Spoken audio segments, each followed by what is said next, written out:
2 दिन तक गांव में खूब धूमधाम रही। बाजे बजे, गाना बजाना हुआ और रूपा रो धोकर विदा हो गई। मगर होरी को किसी ने घर से निकलते न देखा। ऐसा छिपा बैठा था जैसे मुंह में कालिख लगी हो। मालती के आ जाने से चहल पहल और बढ़ गई।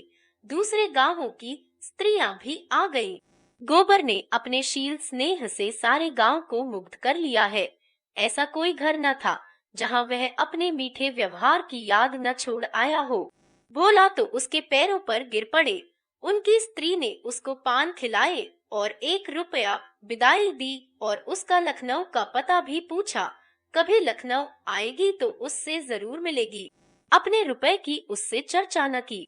तीसरे दिन जब गोबर चलने लगा तो होरी ने धनिया के सामने आंखों में आंसू भरकर वह अपराध स्वीकार किया जो कई दिन से उसकी आत्मा को मथ रहा था, और रोकर बोला, बेटा, मैंने इस जमीन के मोह से पाप की गठरी सिर ला दी। न जाने भगवान मुझे इसका क्या दंड देंगे। गोबर जरा भी गर्म न हुआ। किसी प्रकार का रोष उसके मुंह पर न था। श्रद्धा भाव से बोला, इसमें अपराध की तो कोई बात नहीं है दादा। हाँ, राम सेवक के रुपए अदा कर देना चाहिए। आखिर तुम क्या करते हो? मैं किसी लायक नहीं। तुम्हारी खेती में उपज नहीं, करस कहीं मिल नहीं सकता। 1 महीने के लिए भी घर में भोजन नहीं। ऐसी दशा में तुम और कर ही क्या सकते थे? जयजात न बचाते तो रहते कहाँ। जब आदमी का कोई बस नहीं चलता तो अपने को तकदीर पर ही छोड़ देता है। न जाने यह धांधली कब तक चलती रहेगी। जिसे पेट की रोटी मयस्सर नहीं, उसके लिए मर्जाद और इज्जत सब ढोंग है। औरों की तरह तुमने भी दूसरों का गला दबाया होता, उनकी जमा मारी होती तो तुम भी भले आदमी होते। तुमने कभी नीति को नहीं छोड़ा, यह उसी का दंड है। तुम्हारी जगह में होता तो या तो जेल में होता या फांसी पर गया होता।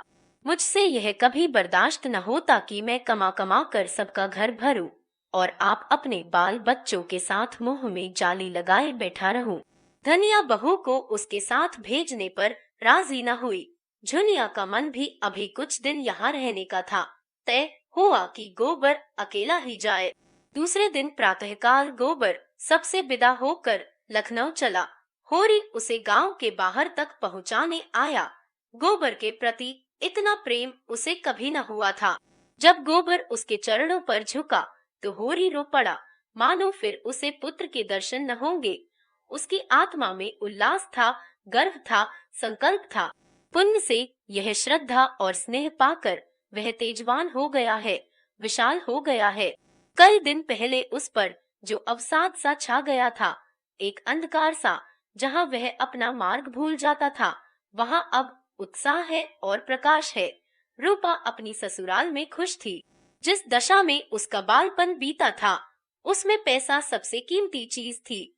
मन में कितनी साधे थी जो मन में ही घुट घुट कर रह गई थी, वह अब उन्हें पूरा कर रही थी। और रामसेवक अधेड़ होकर भी जवान हो गया था। रूपा के लिए वह पति था। उसके जवान, अधेड़ या बूढ़े होने से उसकी नारी भावना में कोई अंतर न आ सकता था।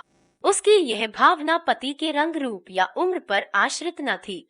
उसकी बुनियाद इससे बहुत गहरी थी, श्वेत परंपराओं की तह में, जो केवल किसी भूकंप से ही हिल सकती थी। उसका यौवन अपने ही में मस्त था। वह अपने ही लिए अपना बनाव सिंगार करती थी और आप ही खुश होती थी। रामसेवक के लिए उसका दूसरा रूप था। तब वह गृहिणी बन जाती थी, घर के कामकाज में लगी हुई।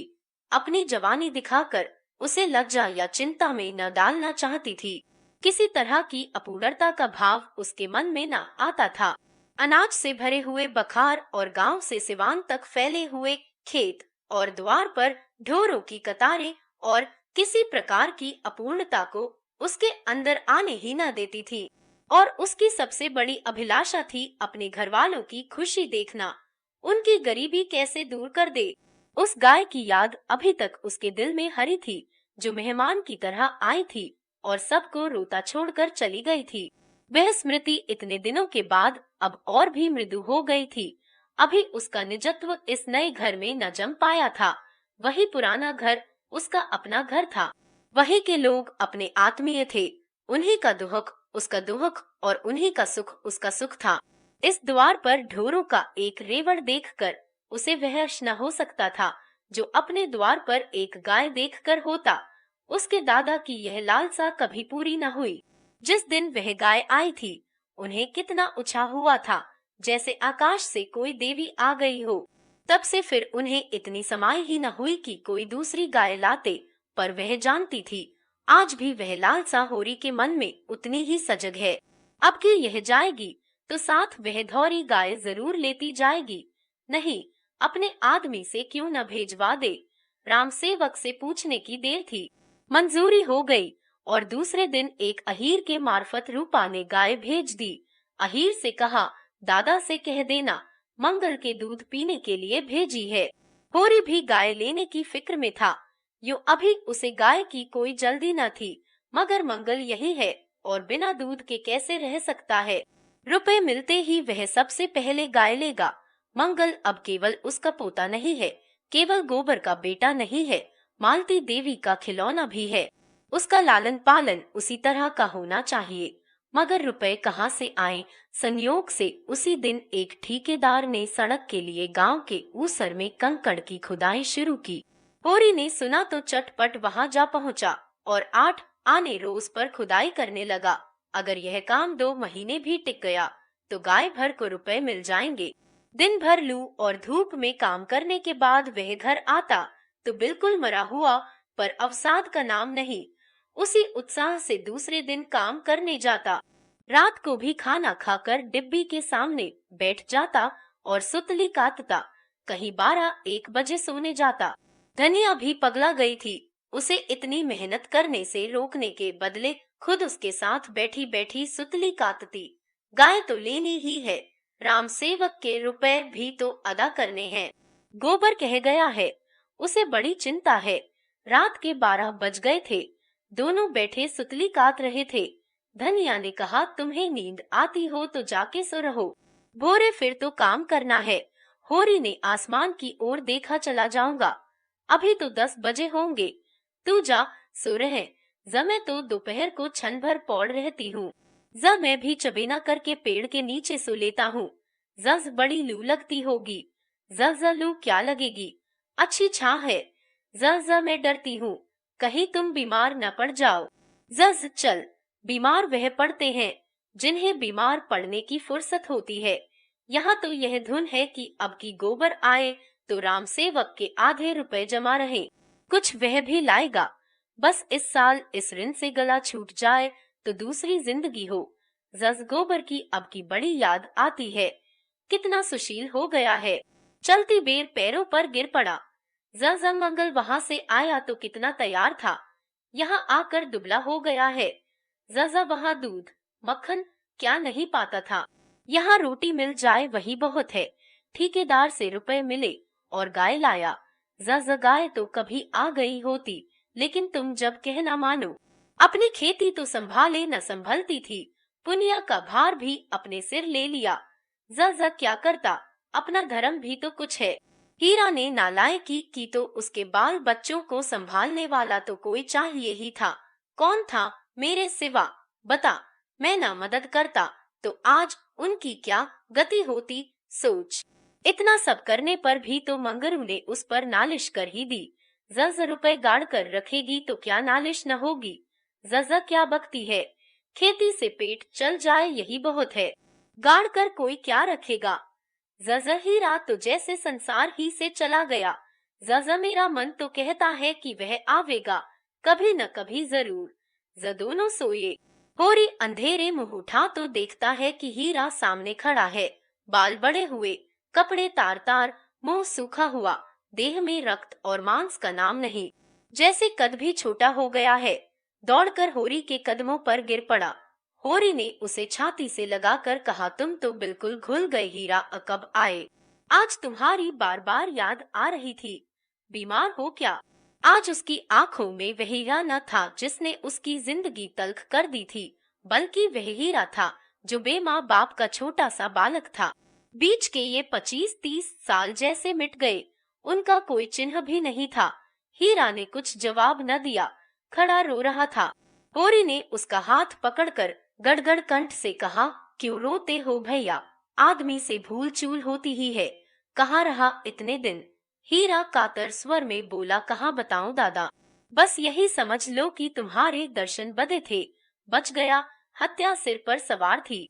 ऐसा लगता था कि वह गो मेरे सामने खड़ी है, हरदम सोते जागते, कभी आंखों से ओझल न होती। मैं पागल हो गया और 5 साल पागल खाने में रहा। आज वहां से निकले 6 महीने हुए, मांगता खाता फिरता रहा।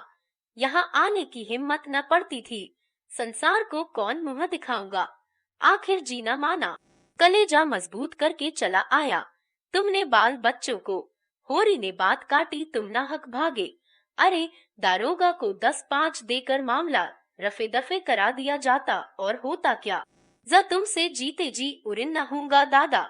ज मैं कोई गैर थोड़े हूँ भैया। जहोरी प्रसन्न था। जीवन के सारे संकट, सारी निराशाएं मानो उसके चरणों पर लौट रही थी। कौन कहता है जीवन संग्राम में वह हारा है। यह उल्लास, यह गर्व, यह पुलक क्या हार के लक्षण हैं। इन्हीं हारों में उसकी विजय है। उसके टूटे फूटे अस्त्र उसकी विजय पताकाएं हैं। उसकी छाती फूल उठी है, मुख पर तेज आ गया है। हीरा की कृतज्ञता में उसके जीवन की सारी सफलता मूर्तिमान हो गई है। उसके बखार में 100-200 मन अनाज भरा होता, उसकी हाड़ी में 1000-500 गड़े होते, पर उससे यह स्वर्ग का सुख क्या मिल सकता था। हीरा ने उसे सिर से पांव तक देखकर कहा, तुम भी तो बहुत दुबले हो गए दादा। अहोरी ने हंसकर कहा, तो क्या यह मेरे मोटे होने के दिन हैं? मोटे वह होते हैं जिन्हें न ऋण की सोच होता है, न इज्जत का। इस जमाने में मोटा होना बेहयाई है। 100 को दुबला करके तब एक मोटा होता है। ऐसे मोटेपन में क्या सुख। सुख तो जब है कि सभी मोटे हों। शोभा से भेंट हुई, जस से तो रात को भेंट हो गई थी। तुमने तो अपनों को भी पाला, जो तुमसे बैर करते थे उनको भी पाला और अपना मर्जाद बनाए बैठे हो।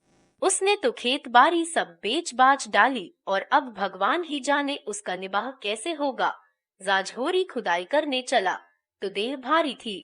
रात की थकान दूर न हो पाई थी, पर उसके कदम तेज थे और चाल में निर्द्वंद्वता की अकड़ थी। आज 10 बजे ही से लू चलने लगी और दोपहर होते होते तो आग बरस रही थी। होरी कंकड़ के झौवे उठा उठा कर खदान से सड़क पर लाता था और गाड़ी पर लादता था। जब दोपहर की छुट्टी हुई तो वह बेदम हो गया था। ऐसी थकन उसे कभी न हुई थी। उसके पांव तक न उठते थे, देह भीतर से झुलसी जा रही थी। उसने न स्नान ही किया, न चबेना। उसी थकन में अपना अंगोछा बिछाकर एक पेड़ के नीचे सो रहा। मगर प्यास के मारे कंठ सूखा जाता है, खाली पेट पानी पीना ठीक नहीं। उसने प्यास को रोकने की चेष्टा की, लेकिन प्रतिक्षण भीतर की दाह बढ़ती जाती थी। न रहा गया। एक मजदूर ने बाल्टी भर रखी थी और चबेना कर रहा था। होरी ने उठकर एक लोटा पानी खींचकर पिया और फिर आकर लेट रहा, मगर आधा घंटे में उसे क्या हो गई और चेहरे पर मुर्दनी सी छा गई। उस मजदूर ने कहा, कैसा जी है होरी भैया। होरी के सिर में चक्कर आ रहा था। बोला, कुछ नहीं, अच्छा हूँ। यह कहते कहते उसे फिर क्या हुई और हाथ पांव ठंडे होने लगे। यह सिर में चक्कर क्यों आ रहा है। आंखों के सामने जैसे अंधेरा छाया जाता है।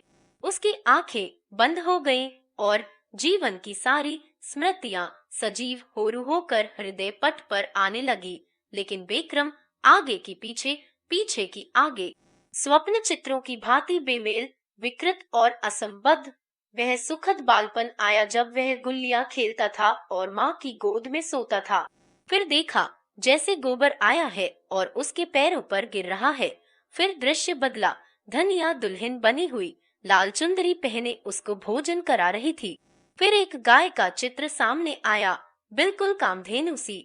उसने उसका दूध दुहा और मंगल को पिला रहा था कि गाय एक देवी बन गई। और उसी मजदूर ने फिर पुकारा, दोपहरी ढल गई होरी, चलो झौवा उठाओ।